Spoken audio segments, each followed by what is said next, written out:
Praise the Lord.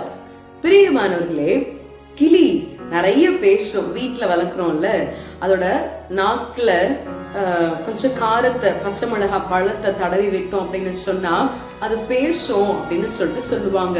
கிளி நன்றாகவே பேசும், ஆனால் உயர பறக்காது. ஆனால் கழுகு உயர பறக்கும்.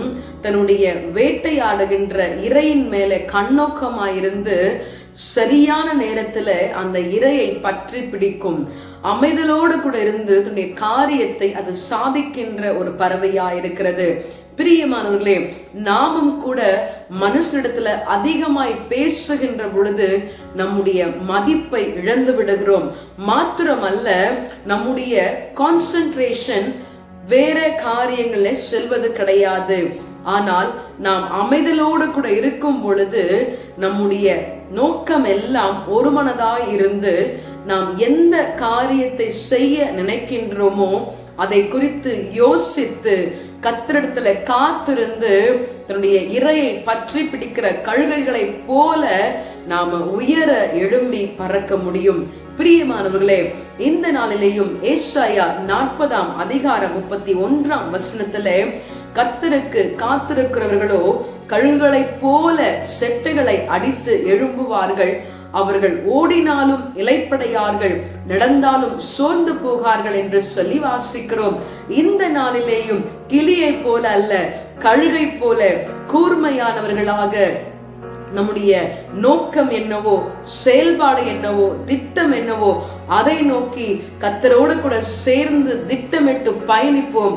கர்த்தர் நம்மோடு கூட இருந்து உதவி செய்து நம்மை உயர்த்த வல்லவராயிருக்கிறார்.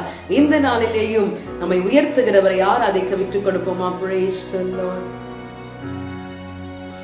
காத்திருந்து பலன் பெறுவே, கழுகு போல் பரப்பே, காகத்தின் வம்சம் நான் அல்ல, சிங்க குட்டி நானே, இயேசுவே, இயேசுவே,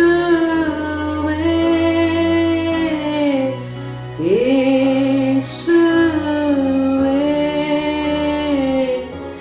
எல்லாம் எனக்கு நீரே.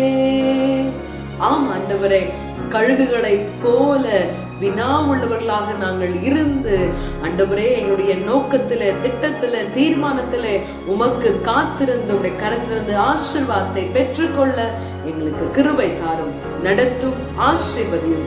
இயேசுவின் நாமத்தில் ஜெபிக்கிறேன் பிதாவே, ஆமென். God bless you.